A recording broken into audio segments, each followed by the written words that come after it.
सरकार इस बजट को जन कल्याणकारी बता रही है, लेकिन क्या ये वास्तव में गरीबों, किसानों, श्रमिकों और मध्यम वर्ग के हितों की रक्षा करता है?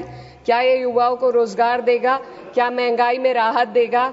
लगातार हम पढ़ते आ रहे हैं कि भारत की जीडीपी पिछले 10 वर्षों में दोगुनी हो गई है और हम जापान और जर्मनी को पीछे छोड़ते हुए 27 तक दुनिया की तीसरी सबसे बड़ी अर्थव्यवस्था बनने के ओर अग्रसर है।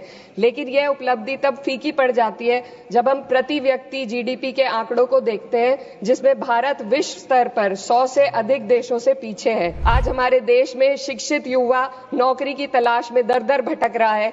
सरकारी नौकरियों में लाखों पद खाली पड़े हैं, लेकिन भर्ती नहीं हो रही। सुश्री इकरा चौधरी 2 मिनट में अपनी बात कह दें। माननीय धन्यवाद अध्यक्ष जी।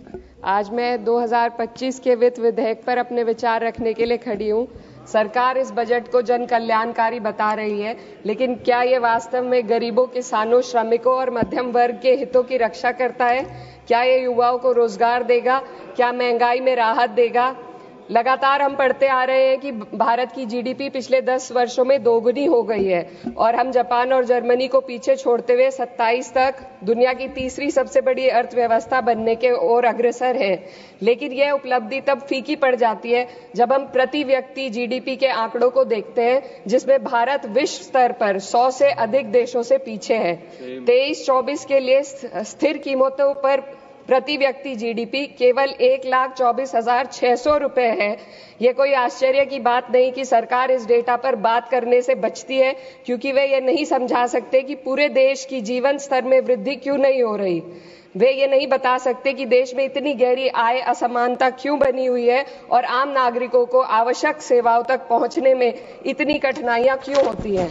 सरकार दावे करती है कि भारत की अर्थव्यवस्था दुनिया में सबसे तेजी से बढ़ रही है, लेकिन इस विकास का लाभ केवल अमीरों को मिल रहा है। आज हमारे देश में शिक्षित युवा नौकरी की तलाश में दर दर भटक रहा है। सरकारी नौकरियों में लाखों पद खाली पड़े हैं, लेकिन भर्ती नहीं हो रही। निजी क्षेत्र में भी नौकरियों की संख्या घटती जा रही है। उधर देश की शीर्ष 1% अमीरों के पास 40% से अधिक संपत्ति है, जबकि करोड़ों लोग 2 वक्त की रोटी के लिए संघर्ष कर रहे हैं। यह आर्थिक असमानता लगातार बढ़ रही है क्योंकि सरकार की नीतियां बड़े उद्योगपतियों को फायदा पहुंचाने के लिए बनाई जा रही है, जबकि गरीबों और मध्यम वर्ग को महंगाई और टैक्स के बोझ तले दाबा जा रहा है। जब यह सरकार सत्ता में आई थी तब $1 लगभग 60 रुपए के बराबर था और आज 83 तक पहुंच गया है। Sir 2 minute. रुपए की इस गिरावट का सीधा असर आम जनता पर पड़ता है। इस सरकार की मौजूदा वित्तीय नीतियां पूरी तरीके से अमीरों के पक्ष में झुकी हुई है।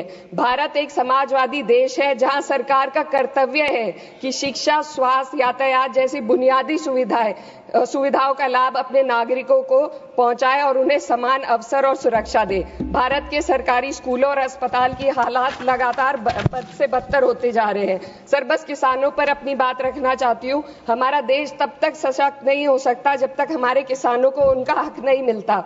2023-24 में भारत की 46% श्रमिक आबादी कृषि क्षेत्र में कार्यरत थी, फिर भी इस क्षेत्र को नजरअंदाज किया जा रहा है। सरकार किसानों की आय दुगनी करने का वादा करती है, लेकिन असलियत यह है कि खेती की लागत बढ़ रही है, जबकि किसानों की आमदनी स्थिर बनी हुई है। ट्रैक्टर और हार्वेस्टिंग मशीनों पर 12% जीएसटी में सर 1 मिनट सर, किसानों का मुद्दा है, बस 1 मिनट सर, खत्म कर लें। हार्वेस्टिंग मशीनों पर 12% जीएसटी से किसानों को परेशानी और बढ़ रही है। यदि सरकार इस बोझ को कम कर दे तो खेती में फायदा होगा। साथ ही साथ प्रधानमंत्री किसान सम्मान निधि के तहत जो मिलने वाली राशि है उसको बढ़ाकर 6,000 से 12,000 कर दे तो किसानों की आय में फायदा होगा।